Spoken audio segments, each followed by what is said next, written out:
Welcome, everybody. We are joined in studio today by none other than Sparkles. Sparkles, yeah. Sparkles, thank you for coming through. You can explain that nickname in just a moment. Yeah.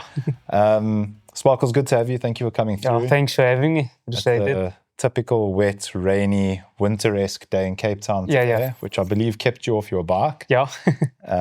I was foolish enough to head out there in 3 hours of rain, so I can confirm you made a good decision. Yeah, for sure I did. Sparkles, I thought it would be nice to start off with how you landed up in that chair. It's an interesting path that led you here, and if you can then just introduce yourself and maybe give us a bit of background. Oh, yeah. So I'm Imtiyaaz Schults, aka Sparkles. So I saw one interview with Carl Williams. He rides for our team, Kineticprocycling. And I was like, hey, let me give it a try, maybe message them. And hopefully I can also get the interview and just to get my story out there. And that's why I search on Instagram. And so I am. I'm glad you reached out. You may be surprised to know that it's the first time anyone's reached out to say, hey, I've got a story to tell. I'd like to come through and tell it. So thank you. Yeah, it's a pleasure. Be passionate about telling stories, stories that matter. Yeah. Which naturally, the follow-on question to that is, well, what stories matter? And the answer to that is, well, all of them. Yeah. So really glad to have you here. Yeah. Sparkles, you're a cyclist, right? Yeah, cyclist, yeah. Do you recreationally run at all, or is it all in on the cycling? No running shoes in the cupboard? No running shoes, just cycling. Just cycling. So we're going to tackle that in a moment. But I thought before we do, if we can just get a quick sort of summary of, just to understand the man, the person. Where did you grow up? Where's home? Where's school? That kind of stuff. Just some background info. Yeah, so I grew up in Bonteheuwel. It's they call it the ghetto area, Bonteheuwel. So I grew up in Bonteheuwel, went to Brambleway Primary School, and then from Brambleway Primary School, I went to Central Park Primary School. Reason why I swapped school is because I was a very naughty person, very naughty, fight with the teachers, and you look so innocent though. Yeah, I bully the kids, and I swapped schools. And Sparkles the bully. Yeah, that time my name wasn't Sparkles, luckily. So swapped school, Central Park Primary, and I never finished school. I just never liked school. I never liked sitting in a class and just focusing. I always wanted to be outside. And like for me, when I was about 8 years old, I always wanted a bike. I really, really wanted a bike, but my parents, they never had the money for it. And when I asked them, hey, mommy, daddy, I want the bike, and they were like, no, they don't have the money. And that time you don't understand. But then I got so angry, and I started bullying kids at school and things like that. And as time went on, as I got older, they always used to put me over to grades. Like I never did any tests and exams. I never did that. And when I got to grade 7, and then they told me I could go to a school of skills, but my parents never they never had the time. They couldn't get day off at work because they needed to work, because we struggled a lot. Sure. And there's a time I came where I was like, when I was 13 years old, and I was like, I need to make my money. And what I did is I went to car washes around Bonteheuwel. And then I would ask them if I can help them. And the first car wash I went to was Jody's car wash. He used to wash taxis. And I went to him, and he was like, yeah, sure, I can help him. And I used to help him. But then he like paid me 50 Rand a day. I was like, this is too little. And then I got involved with gangsterism. at the age of 13, got involved with gangsterism. So I was a wannabe gangster. So wannabe means like you're part of the gang, but you're not really part of them. You don't have a tattoo of them. So that's why they call you a wannabe. And got part of them, and I started doing things with them, making money, washing their cars, getting paid 100 Rand, and did a lot of things with them, a lot of bad things with them. And is it quite an easy thing to slip into? No, it's not. No, it's actually not. I mean, as growing up in Bonteheuwel, where people get killed, people get robbed, people get hurt, the only choice that you think as a kid is to become a gangster, because in your mind you think you get a lot of respect and guys are scared of you, and you're just a guy, so, and that's why you feel so good coming in there, because they make you feel home, they make you feel as you're the main guy. And so is it a more protection mechanism than anything? Yeah, it's more actually, at least at that age. Yeah, you go in there, because I was a lot bullied because I was small. Even I was smaller. I was a lot bullied. I was never in the house. I was always on the road doing my own thing. Trying to make money, and going around people's houses and asking if I can wash cars. And so I was never in the house. I could never be in a place and just sit still. I always wanted to work, and because honestly, I just so bad wanted the bike. And like I said, my parents never had money for it. And throughout that whole period of time that you hustling, whether it's gangsterism or otherwise, is that main motivator, I want a bike? I wanted the bike, yeah. It's because the reason why I always wanted the bike is because it was, for me as 8-year-old, it wasn't nice to see people get hurt, robbed and killed. It was many people killed in front of me, shooting people and stabbing, and it's just horrible. And I just wanted the bike because it's just a good feeling to get on a bike and just roll, ride. And I was like, I just want to get on a bike and get out of this place and just ride out this place, and so come back to the gangsterism. And then, I used to go to them every day, used to sit there with them, and I used to see how people buy drugs and things and how they mess up their lives. And I was like, yes, I just want to get the bike, and I'll do anything to get the bike. And luckily, this one day, I saw this guy, William Peterson, was a very good cyclist. And he rode past us every day. And I was sitting on the corner, as a gangster, you sit on the corner, you must look for the police. And the funny thing is, when you see a police and you just say, Papuza. He used to say, Papuza, Papuza. Then you must know the police is coming. Then the guys would hide the drugs. And still today, is that the... It's still today, yeah. It's still the thing today.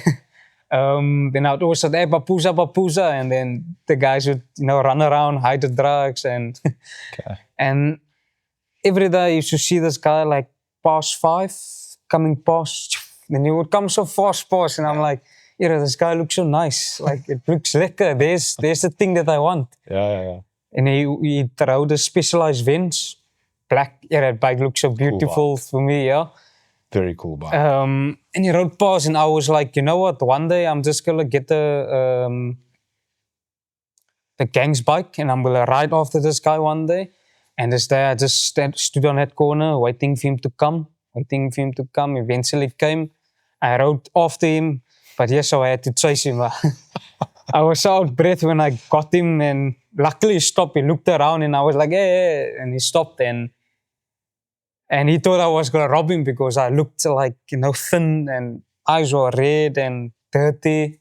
And luckily he stopped, and he was like, hey, what's up? And I'm like, how's it? And I told him that I would like to start to cycle. What can I do? And man, that's amazing. And then he was like, yeah, sure. Then I was like, how much money do I need? And he was like, probably 2,000 Rand. If you get 2,000, you come back to me. And I was like, okay, 2,000 Rand. Yes, that sounds like 200 million to me. Yeah. And I was like, 2,000 Rand. And I was like, okay. I went back, to the gang, did my thing there. And then luckily I had some people who helped me, Rais and Miska. I'm not sure they're fun, but Rais and Miska, they are two couple, a young couple, live in Bonteheuwel. They're very, sorted for everything. They have a nice house, nice car. So they're very sorted. They're hardworking people. And they're the people who helped me save my money for my bike. And just giving you advice, helping giving you me save. advice, saving me, and always motivating me to go to school. And I told them I do not like school. And they were like, but school is important. I was like, yeah, school is boring. And but they would always help me. They had a lot of patience with me, and they would always give me food. And when I always started, you ask them for food when there was like no food by my house. And then they would always, and I would, go around south and say maybe any food. And not once did they say no, which I really, really appreciate from them. And they used to help me a lot. They helped grow my car wash. And then there's one day I told the gang. So did you start running the gang's car wash as your own? Yeah. Like I used to wash all their cars, their friends' cars, the gang's leaders' friends' cars, his family's cars. Okay, so they let you grow that out and Cool. Boss is actually a very good guy, even though he's a gang leader. Yeah, and then I told him, listen, I don't think I'll be part of this. I told him I just want a bike, and he was like, no, I understand, just don't join the other gang. Because legit. Because I have no tattoos on me or anything. And he was like, you join another gang, we come to kill you. I was like, understand 100% because you can't leave other gang and just join other gang. And I was like, I promise you in the next few years, I'll come to you and I'll tell you. And I'll show you that I bought me a bike. And he was like, cool. I hope all the best for me. And up till today, I'll never forget him because not any gang will just let you go and, because each person is a benefit for their leader. And, started the car wash, and that's where the name Sparkle came from. Rais, he gave me the name Sparkles Mobile Car Wash. And, we started up there, and this guy Rais, he bought me the equipment. And he was like, okay, every car you wash, I want so much, and so much we save. And we worked it out, things were good, and we got cars, went around to people, and then I save up, and then I bought me a BMX. It's so red, I resprayed it, put my name Sparkle Car Wash on it. I'll send you a picture. Yeah. Get it? And that's that B-roll we were talking about. Yeah. And then spray the bike, make the bike nice, and then make it easier for me because I used to walk to people's houses with my bag and my equipment in the bag, and I used to walk to people and wash their cars for them. And then he was like, hey, let's get you a cheap bike for now, and so you can get quicker by the people and make it much easier. And then we got the BMX for 600 Rand. What did that first ride feel like on your BMX? Oh, that was it.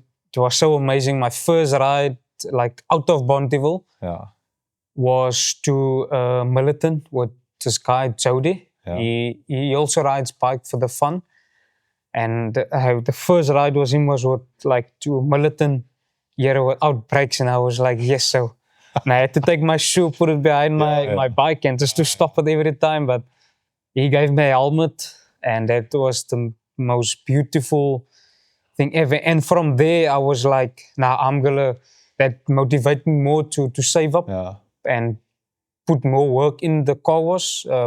So was it love at first ride? Like the moment you rode that bike? The moment I rode that bike out, and it's just amazing to get out of this, so to say, evil place into a beautiful place where you see the sea and you're on the bike, and it's just refreshing. And from there I was like, this is amazing what the bike can do to a person. I was like, wow, this is amazing. And I was like, now I'm gonna work. And I told him my first ride with the bike was out. It was one Saturday, beautiful weather. And they were like, so now you need to work harder. And they always used to push me. And it took me 2 years to save up that 2,000 Rand. The reason why it took me 2 years, because every time I had to go fetch money, to buy my own food. Like I was a guy, I don't like to ask every time and, to ask them every day, hey, is there something to eat? So, I mean, I have money, so take off the money and, you should buy me like garlic bread, a garlic bread with eggs and, just some cheap food. How old are you at this point now? 14, 14. Okay. So you're running your own car wash. Yeah. You're feeding yourself. You're still living at home with your parents? It's sort of going to get interesting now. I'm living now with Johan Smith. Okay. So I'm living with him in Monte Vista, but I will come to that point. Okay. And for that moment, I still live with my parents and we save up. And then I was 15. I eventually got the bike. 16, I got my bike. And we saved up, and then took the money, buy food, and saved up. And it was there. And I just got the phone call. Yeah. Hey, some good news from Rais. Yeah. And I was like, I hope I have the money. Yeah. And then I asked him. You've got no idea how much you say. Yeah. The whole time. But I trust them because I really do trust them. And every time because I didn't want them to tell me how much I have. Okay. Because they knew if they're going to tell me. And I'm going to be like, okay, then I don't have to save up now. And I don't have to give them money tomorrow. Yeah. So they never told me. So I can just give. And then. Your financial advisors. Yeah. And then. It was like, good news, come have a coffee. And I was like, okay, what's happening? And it was like, you have your 2,000. I was like, whoa, that's shocking. And I went to this guy, William, because he showed me where he lived. I went to him the afternoon. I told him, hey, man, I have the money. And he was like, okay. Did he remember you? Yeah, he was. And first he was like, yeah, you thought I was never gonna come back to him again. So you remember that day that you chased him? Yeah. And he told me that he thought that I will never come back to him again because it's been like long. And I was like, nah, I'm here. That's how long it took to say. Yeah, I mean, as car was 50 rand a car, it's gonna take long, and you need to take from the money 30 rand, 20 rand to buy back into food. The business. And then you need to save up again. And I was like, I'm here. What do I do now? He was like, yo, good that I'm here. And he was like, now you check on Marketplace. And we checked. We went back to those people. I was like, guys, we need to check on Marketplace. And now I still have my BMX. And now I'm going to get my road bike, hopefully. And they were like, check in. And eventually they got the bike. We got this guy. Got the other guy to take me. We went to Grossie Park. Okay. And this guy wanted 2,000 rand, and I had the 2,000. Sorry, and no problem. I told him, this is the bike, and the first bike I bought with my own hard work money was a giant OCR yellow bike. The giant OCR yellow bike.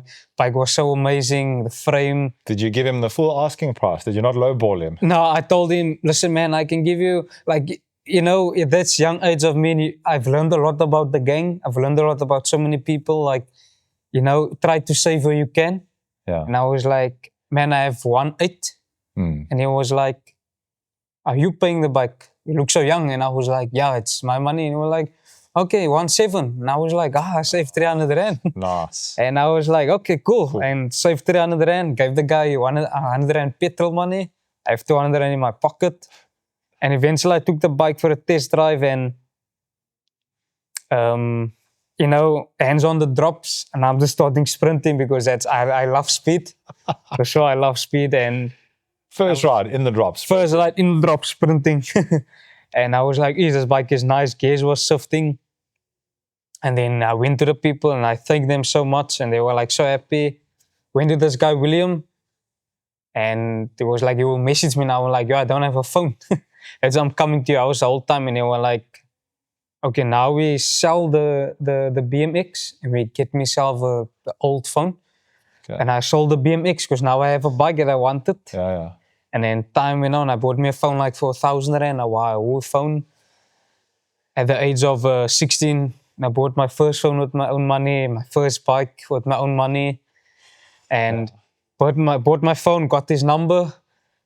And I still did it car wash, still doing car wash, for my pocket money and money for me. So when I got out, I can buy myself food and that.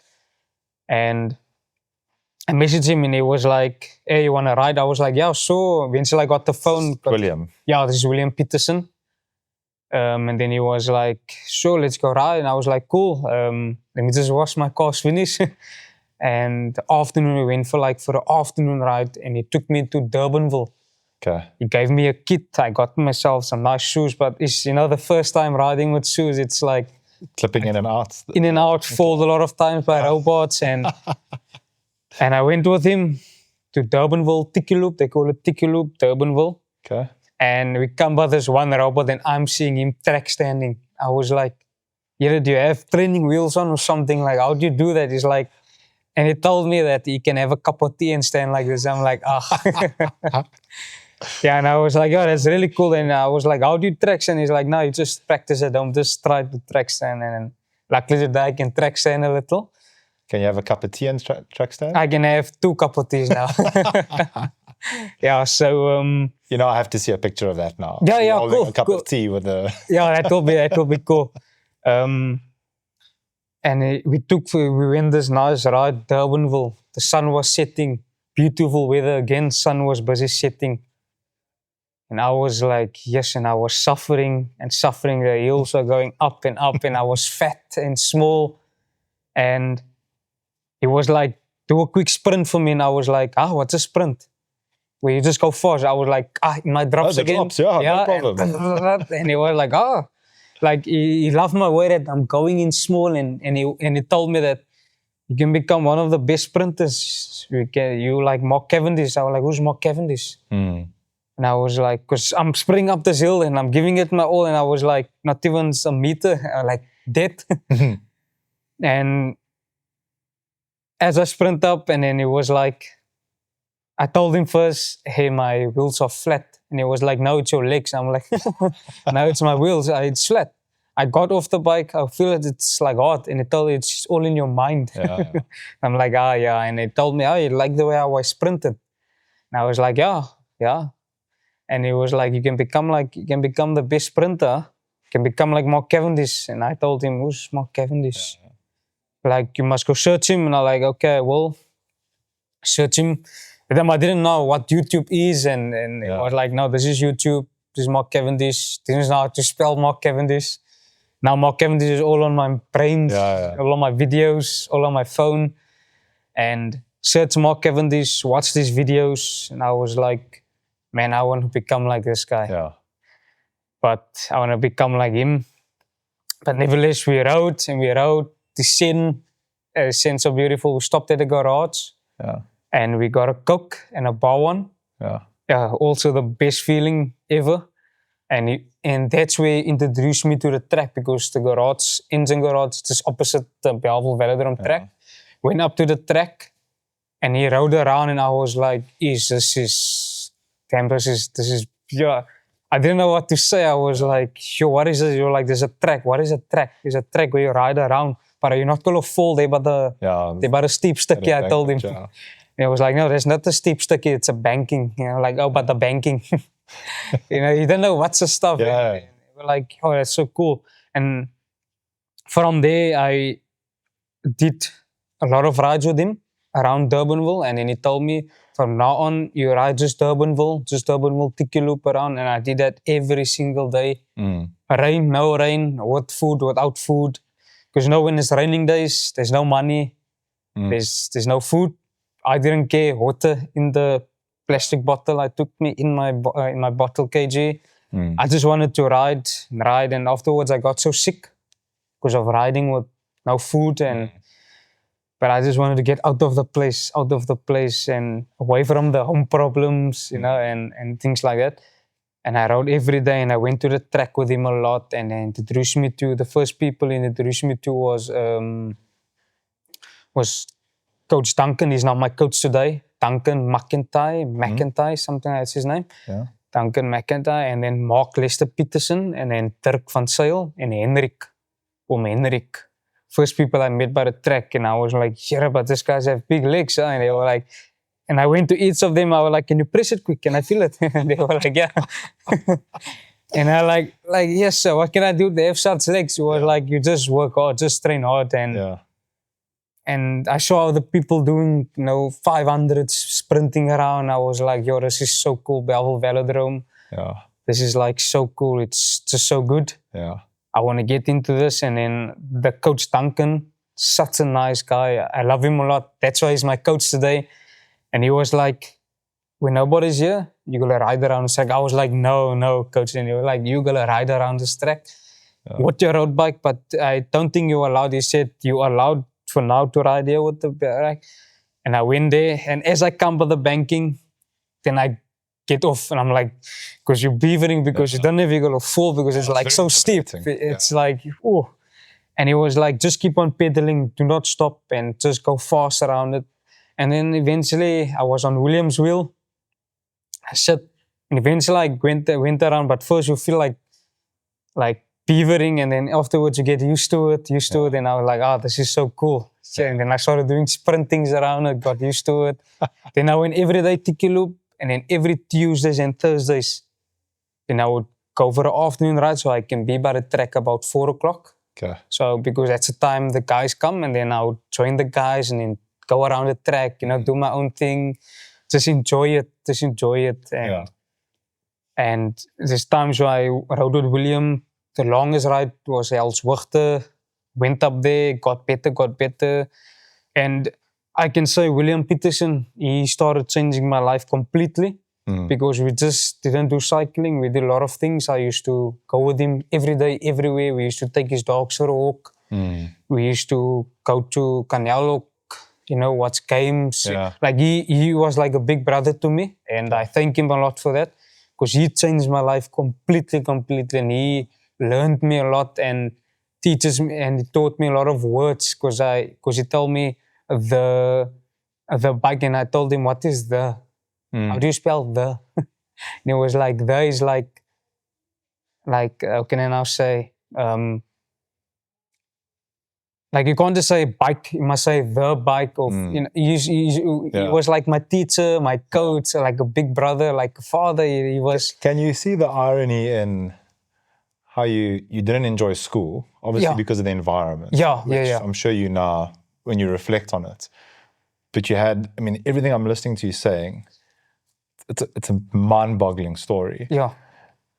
But you've not stopped describing that you have an incredible interest in learning how to ride track, learning how to ride a bike, learning how to do a track stand, learning how to wash cars, learning how to save, you haven't stopped describing that you actually have a really keen ability to learn. The environment is very important. Yeah. So obviously the person that delivers the learning is quite important. But that's, what an amazing guy. Yeah, William, he taught me a lot. Never underestimate what it means to respond to a kid running after you, cycling after you. Yeah, for sure. And I thank him for having the patience. He had a lot of patience with me, because I got so sick at the point where he took me to the hospital without charging any petrol money. My parents couldn't afford petrol money and anything. And then he took me, sit with me there and wait for me, and took me there and went to come fetch me and took me out just to release the mind. And he's the one, since I met him, life got better. Good mentor. Better and better.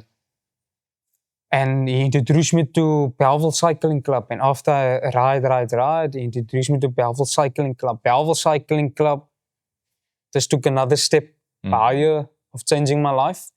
And where they gave me a kit for free. I used to ride every coffee rides with them every Saturday. I used to wake up.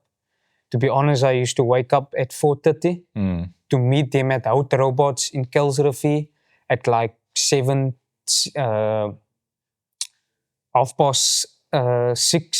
o'clock. I must be there. Then I wake up. 2-hour ride to get to them. Yeah, because I used to ride from Bonteheuwel to Kelsrivier, and I used to take the longest route because it's more safer way to get there. Because standing up 4 o'clock and riding 5 o'clock from Bonteheuwel, it's very risky. For sure it is, because going out of Bonteheuwel, crossing the bridge by Langa, it's you're taking a big chance. But I didn't care. I wasn't scared. I rode without lights. Didn't care about lights. Didn't have lights. Probably better. They can't see you coming. Yeah, and they can't see. And that's one thing he learned me. When you come by certain spots, as William taught me, you put off your front light by certain spots so where they can't see you come on. So he taught me. He taught me so a lot of things. And he introduced me to them. I did rides with them, and then I had my first cappuccino with him. Yes. And I was like, and they were Special. like, yeah, and the guy asked me, Christopher Erasmus, you want a cappuccino? I was like, what's a cappuccino? Like, no, it's a coffee. Oh yeah, I can have a coffee. The best coffee. And he was like, it's a cappuccino. Oh, okay, thank you. I had a cappuccino. And it was so nice with the banana bread. Oh, It was so nice. talking. That was the best. And I had that with him, and I did a lot of rides with him. And then Christopher, he changed my life completely. Where he started buying me food from my house. Christopher, Yakuma Ray, Delano, Rasmus, Christopher's brother's brother, Mark Peterson. And there's so many guys in that team that really helped me, but those guys were the main guys who I know really helped me. They, like Christopher, bought me groceries from my house for the first time for the first time ever. My granny told me this fridge was full of food and the cupboards were full of food. And that was so amazing of Christopher. And Yakuma Ray also bought me groceries for my food. Then I would meet him at Tiger Valley Mall. And then I would come with my backpack. He would take me into Spar, buy a lot of food, and I would carry that heavy bag back home. With a duck smile on your face. With a big smile. Even though I'm suffering, Yeah. but it's going to be a benefit because I'm going to eat nice tonight.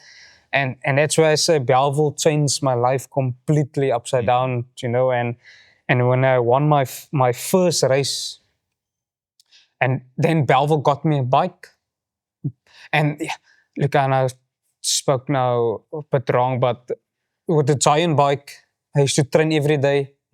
And where the bike started breaking, and I didn't have money to fix it. Sure. And before I got into Belville, I was still with William, but William did lifeguarding, you know, and he helped me where he could help me. And I was like, shit, this bike is breaking. And the gear started, didn't want to serve, and I rode on one gear. And I ended up selling the bike for 1,000 Rand. And then I was without the bike for like a few months. And then I got me a fixie through Curtis Basson. I got me a fixie, 2,000 Rand bike. And then from there I started riding with the bike again. Okay. And then I got into the Belville Cycling Club. Much less can break with a fixie. Yeah, much. This your chain. Yeah, this your chain can break. Is that why you wanted the fixie? Because it was so much less. Curtis told me, look, for somebody, if you're starting, this is the best option. You don't have to spend so much money. All you get is just a chain and tires. If it's something breaks, and that's it. Yeah. Don't have to worry about shifting and breaking with your glutes. Yeah, and all that. And he was like, okay, cool, then let's go for it. But it was suffering. Yeah, it's hard work. And I used to ride with the Belville, and eventually, but I used to train with that bike so much at Fixie with the 88-inch gear. Yeah, it was so suffering. It was up in the bolt and going down, you're like, and I was like, it was so scary, but it was so fun. And I got in the Belville Cycling Club, used to ride with them. They all used to look at me. I was like, is this the bike you have? I was like, yeah, it's a bike I have. Yeah. What else can you do? Yeah. And they got me a bike afterwards. And the Belville Cycling Club. The Belville Cycling Club got me a bike. How big is that cycling club? You had to guess. At the time when I started with them, they were very big, but now, you know, Christopher Erasmus, he left. And everything started changing in the club. But the club is still there, but they're not as big as they used to be. Like a couple hundred, maybe? No, probably like about 50 guys, I can say. Less are there. Oh, that's a big enough community. Yeah. But Belville Club really did a lot for me. And the power of community, yeah. Power of community. The love they had for me, the care and what they did for me, and they got me a bike, a Focus bike.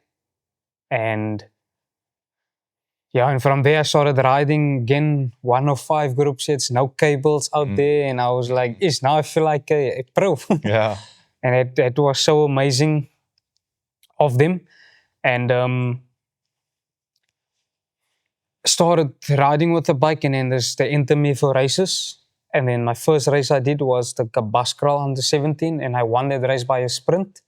Wow. in the rain, and I was so used to the rain, and now just riding the geyser, like my eyes are wide open, and stuff is like going, but you're so used to that stuff already, and I wanted the race by a sprint, and then what did that mean to you?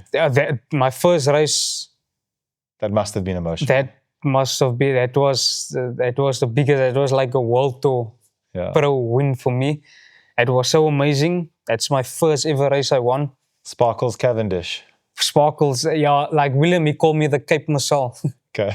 The Cape Marcel. Other people call me Bonta's Bullet, and so I won the race by a sprint, and I was like, sure, that motivated me more to train harder, to just train hard. And at the time I didn't know about intervals. I just went to go ride, and then whenever I have the energy to sprint, then I will just sprint. Sure. Up a hill, down a hill, I'll just sprint whenever. And then Belville Cycling Club, and then used to ride with them, and I used to sprint. I used to sprint with the guys, and just got stronger. Like out on the ride. Out on the ride, sprint. And it was good to have company, eventually have company with me. And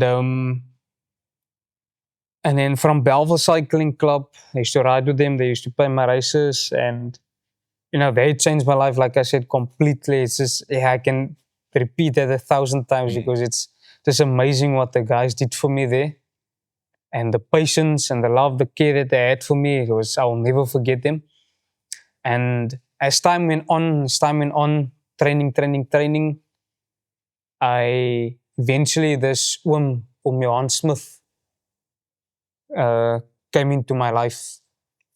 His son, Johan Smith, was a good track sprinter. He's 16-time SA track champ. Sprinter, he was a very good sprinter. And then Johan came into my life. Somehow he came in. I was just at this one coffee shop where the Belville guys always used to come at Tiger Valley, Specialized. And then this one day, this pulled up, and he was like, "You want to talk to me?" And I was like, "Okay, But I knew this was Smithy's father. I heard a lot about him. Yeah. And I was like, "Oh, this guy want to talk to me." And he was like, "You want to talk to me?" And I was like, okay, and then he was like, I got his number eventually. I messaged him, and I was like, "Hey, when can we have a chat?" And he was like, "Okay, come tomorrow, 10:30. We can meet at Tiger Valley." And then I spoke to him, and then I told him a bit about my story, how I started cycling and how it's going. And I bought my first bike with my own money, and I started cycling because I saw William, and I always wanted a bike, and how I grew up and things like that. And then he started helping me, and then this Johan Smith changed my life completely. Like he started giving me level. like this level to heaven, I would say.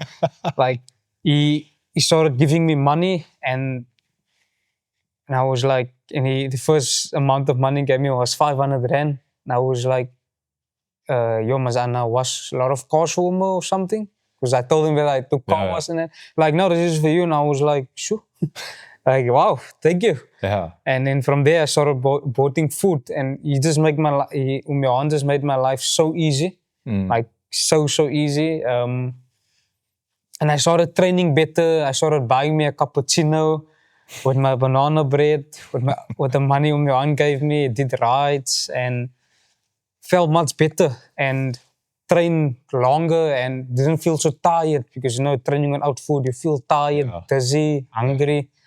And I just felt so good, rode, and could you feel your performance went up a level? Went so much up. I could sprint. Like a huge difference. And I didn't get so quick tired. I wasn't so hungry. I wasn't so, it was just because I could stop by a garage, buy me a Coke. Yeah. And it just got so better. And this one day, and then I used to meet Johan every day, every morning by this coffee place. And I used to get up 7 o'clock, leave the house like 7:30. And I would get by Belville, Tiger Valley like 8:30. And I would meet him there. We would have a coffee and a sandwich every day. And then I was like, this is so nice. This is the good life. Yes, and then Johan would pay, and then afterwards he started getting me know me better, and then I used to do videos for him where I like go to people on the roads, take videos of them. Then Johan bought me a phone, like a big phone. I was like, yes, just my father. And now today I call him, and the people ask, hey, Sparkles, what are you doing now? Like people from Bonteheuwel, now I have a white father. That's all I tell the people. I have a white father, yeah.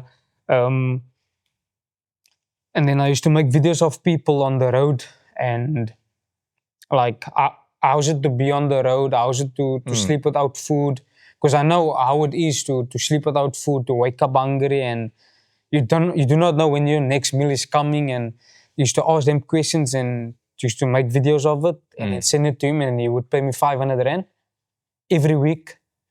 Every Wednesdays he would pay me 500 rand, and then every week I would make him a video, and then that money I used to save and then buy me food, and then things got so much better. But I still continue up to today. I still wash cars. I just love it doing it, and I Is it still called Sparkles? Still Sparkles called Mobile Car Wash. Sparkles Mobile Car Wash, yeah. What area? Anywhere? Anywhere. So I still go sometimes to Bonteheuwel to go visit my granny, and then I would wash my one customer. This is the only customer I have in Bonteheuwel now is Junaid Jassim. One of my first customers, and he's still my customer today. He's such a loyal customer, Junaid Jassim. Did you go show that gang leader your bike? Did you ever get Yeah, I'll come to that, back to that story. Johan just in my life, and he's the only customer I wash cars in Bonteheuwel. I wash his BMW and his bakkie, his Nissan bakkie. And I just love washing his car. It's just a nice blue. I love blues. I love washing his car. And he's the only car I still wash. And other than that, I would sometimes wash Johan's friends' cars. For the first time I washed a white man's car. I washed 2 cars. That man gave me 1,000 rand. I was like, sir, this is like way too much. And he was like, no, that's for you. And I was like, yo, thank you. And at that time I still lived in Bonteheuwel. Yeah. And there's one day, now knowing Johan and, going to his house now and then, having something to eat and do zoof training by him. But then I would go back to, then I would come out of that beautiful house, peaceful house, and I would go back into Bonteheuwel. I'm like, back to this place. So where do I want to get out here? Yeah. And this one day I went to the track, and then Johan eventually got me a carbon track bike, a bike. Wow. The Fuji, the steel bike. Yeah. Did proper training with that bike on the track, and he got me a carbon giant, another giant, but just carbon. And unreal. It's just, then I felt like Cavendish. I told him now I felt like Cavendish, a small, some nice narrow bars, and that's so cool. And Johan got me eventually a bike. My carbon bike and my Fuji bike, I used to train on the track, and I used to go to the track, and I used to go late home, and the sun was like setting. And then this one day I rode home. It was like dark, and I was attacked by the track, by the bridge. Then like a guy threw a brick at my back wheel, and luckily it catched the back wheel and the head spoke, and I was just sprinting just to get away from the guys, otherwise they would have robbed me. I phoned Johan and tell him, hey, I was now attacked. Maybe come swap the other wheel because the wheel spokes is broken, like they threw a brick, I moved like that, but luckily I got away, thanks to God I got away. And we changed the wheel, and it's getting dark, and he was like, hey, you need to go. And I went home, put on the other wheel with my beautiful giant bike with Johan bought me. And as I crossed the bridge from Langa just to get into Bonteheuwel, there was like a guy standing there, and I didn't take note of him. I was about to take the turn, and as I am about to take the turn, there's one guy hit me with the pole here against my eye, off the bike, completely off. My eye was like swollen. Same day that they threw a brick at you. Same day, and this was just, the sun is like, it's getting dark, and the same day I was attacked that day again, and they hit me so hard off the bike, I was off. And luckily the guy is a neighbor of us. He stopped, took out this gun, and he chased the guys away, and they got nothing, not my garment, not nothing they got. Jesus. So I don't know what's that guy's name. I must still go to him because I never get him. He's always on the road, and he stopped and he took out his gun and he chased them away into his car, got it home. I woke up and I was so dizzy. I didn't know what was going on. Took me to the hospital. My aunt paid the doctor. He paid the doctor for me, check up on me, and then I have the 3 main guys that's helping me. It's Mark Lester Peterson, Hannes Passon, and then I was now Johan. And they had a discussion about me, and they were like, Johan told him by the doctor, look, this is too dangerous for Sparkles. I need to get him out of the situation because, he's spending a lot of money on me, getting me food and kits and bikes and this for him to go back to Bonteheuwel and just to take everything from him, it's not going to be good. So we get him out there, and then Johan was like, he will speak to his wife about me come living there with them.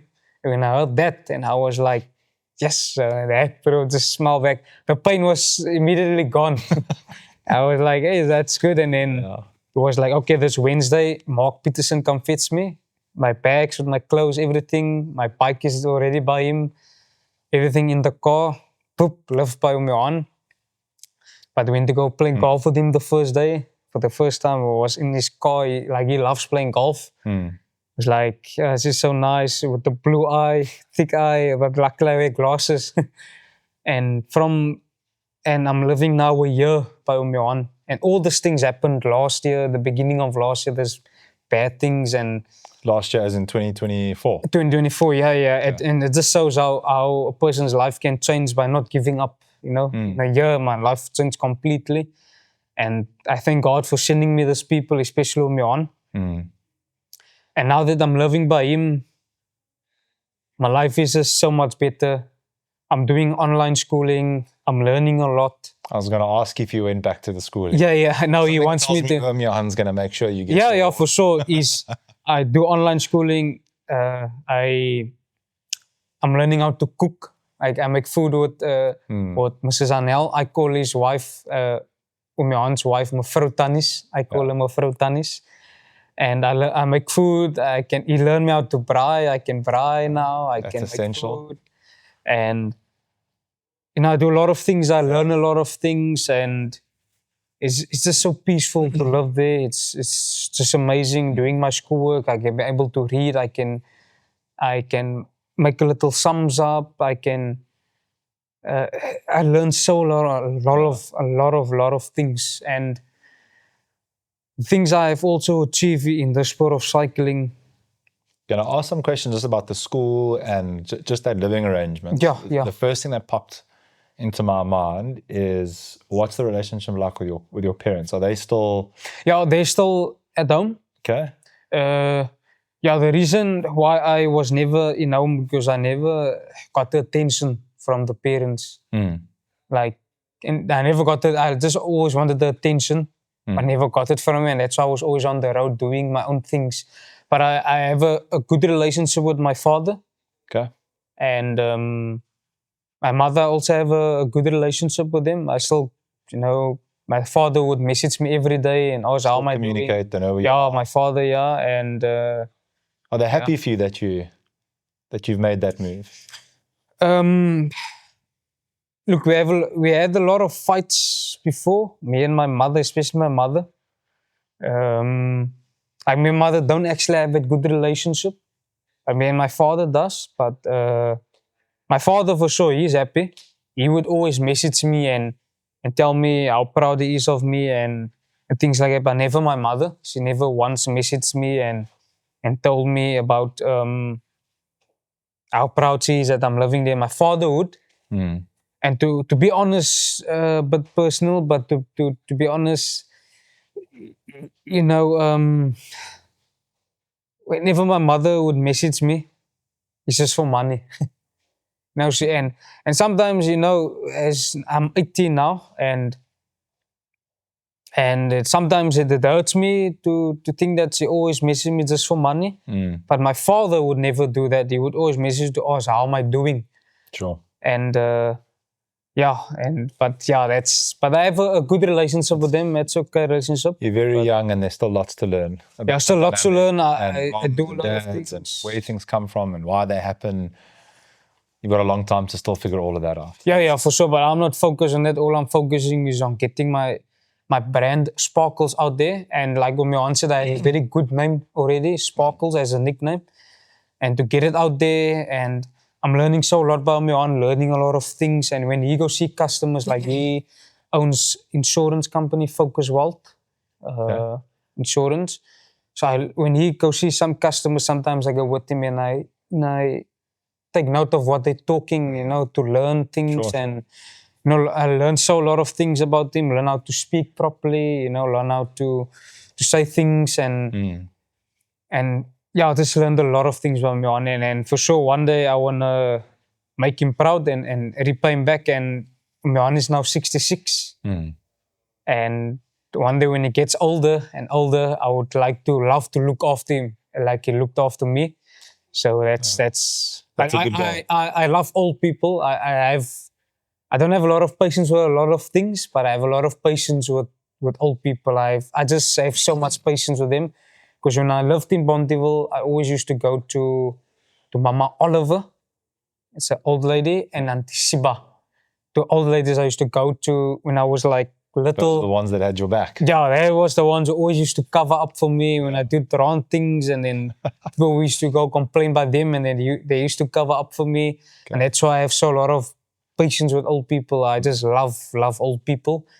And so Sparkles, just looking to, and I think this is a good note to end the conversation on. But I mean, just I've said in a few of these now that this has been really inspiring. Beautiful, emotional. It's like, I had no idea when we were sitting downstairs and you said, I just want to share my story. It would be this profound. So when I say it's a good note to end on, I certainly believe wholeheartedly this is the first of many, many of these conversations. I think that your message, your story, your journey, only at the age of 18, is incredibly inspiring. Especially that part where you went after that, William stopped him, and the difference that one moment that someone took. That one moment, and this one moment that changed the whole life. A lot of people came into your life, and you're right, you are blessed. There is a bit of luck involved, but nothing that you've described, you didn't create yourself. You got on your bike, you went after that guy, you worked, you saved the 2,000 Rand. Everything you've done on your own. So what I want to understand, and hopefully for anyone that watches this, I'm fairly certain everyone will feel a similar sense of, I'd love to help, I'd love to do something. So what are the goals? What is Sparkles? So, you said you want to build that brand. Is that your brand as an individual? Is it the business, the car wash? If people want to help by means of becoming customers of yours as a car wash, how do they do that? Like, bring me up to speed on this. Johan is my only hope I have. And I would like to also show him that, like he told me that he's learning me to build my brand. So one day people would like to do business with me, would like, okay, this guy is a good rider, let's help him and things like that. So I would like to get my name out there as Sparkles. And the goals, my biggest goal in cycling is to become the best sprinter, not in South Africa, but in the world, is to end up doing the Tour de France and taking the green jersey and win many races. The goal is to become like Mark Cavendish. I really look up to him, even though he's retired. I will still watch his videos, and the most best feeling ever in cycling was when he took his 35th stage of the win and how he sprinted, and it was the most best feeling ever for Cavendish, for me, myself, because I was like so happy. He took the record, and so is to become the best sprint in the world, and is to give back to my community, to Bonteheuwel, is to help a lot of kids, get on bikes. There is a lot of kids that looks up to me. There's even a video and where they all started riding. They have their own bikes. There's a few kids out there in Bonteheuwel, and I would really like to them also, maybe like opportunity one day, get them groaning cycling, is to also to one day to help my parents, give them a good life. Is to give them a better life that they're having now. And especially for my baby sister, is to give her one day a life that I don't want her to have that we grew up. So to give her a better life. And my biggest goal is to one day, hopefully one day, is to old buildings where I take a lot of old people and look after old people. That's my biggest goal. That's for like one day. And it's just to become the best sprinter in the world. That's the main goal I'm focusing on, and is to learn as much as possible. And that's my goal. You've got your hands full. Yeah. And, I wouldn't put too much more on your plate. Yeah. If you get yourself into the Tour de France. Yeah. The rest of those things will take care of themselves. Yeah, for sure. To get me in there, it will be that will be so amazing one day. But I'm 18, still have a few years, so God willing, I'll make it to become the best sprinter. So we'll certainly keep our eyes peeled and look out for that. Yeah, the sparkles flying like the missile. Are you on Instagram, and can I am put on up the handles and all that stuff if anyone would like to reach out to support, to help, for advice? If there's kids that see that want to reach out to you, is that the best place to do it? Instagram, DM, or? I would mostly say WhatsApp. But I'm on Instagram. I don't want to put your number up on. Yeah. That would be dangerous. Oh, yeah. So, but my Instagram is Imtiyaaz, aka Sparkles. We'll put it up as well on the screen. We can just add the Imtiyaaz, aka Sparkles. That, and my Facebook is Imtiyaaz Sparkles. Yeah. So And is there a business page for the car wash, or is it under your personal name? It's just good to know. My random personal thing there. Good.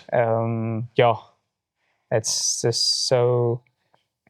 Yeah, and I would also love to thank you for having me here. It's such an honor. It's really appreciate it. Really, this has been my pleasure. I'm so grateful that you reached out. The amount of profound relationships and connections, Reichardt is no different, through responding to a DM. Yeah. The same as,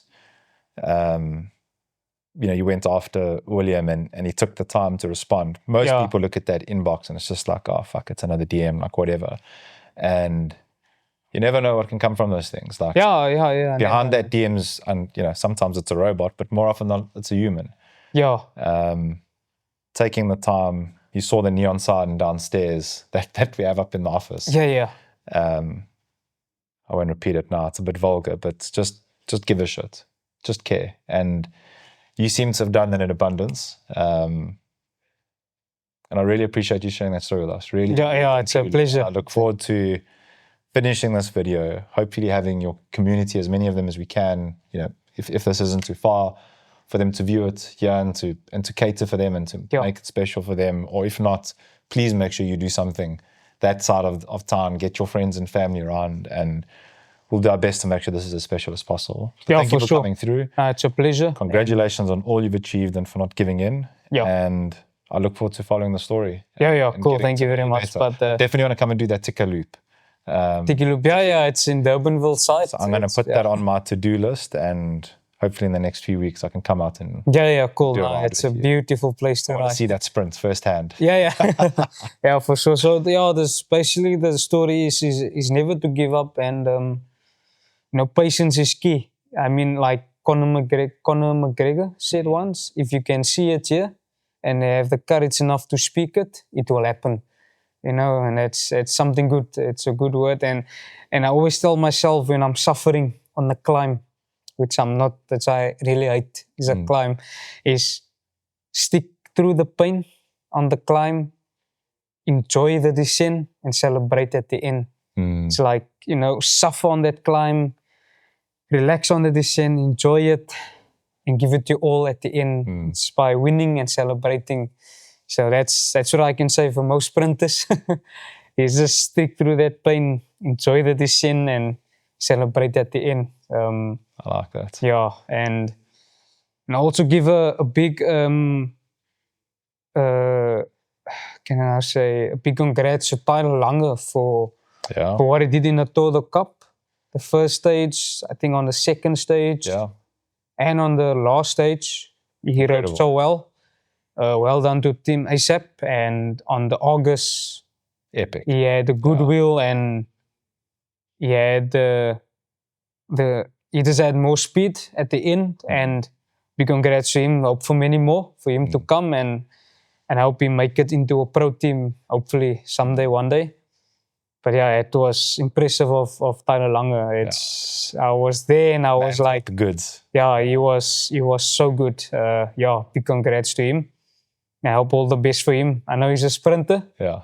But I hope all the best for him, and I hope he really makes it into a pro team one day, someday, and ASAP for being good teammates. They really do. They there's a couple of races happening. They did so well in it. Yeah. Like they won basically from the Tour de Cup up till on a really good wicket. Yeah. They were on good form. Well done to that team. One of the best teams of Africa, I can say. Yeah. So that's well done of them, and to their sponsors, it's really good of Team ASAP. and a big thanks to Kineticprocycling for having me and giving me opportunity. And hope for many wins to come for us.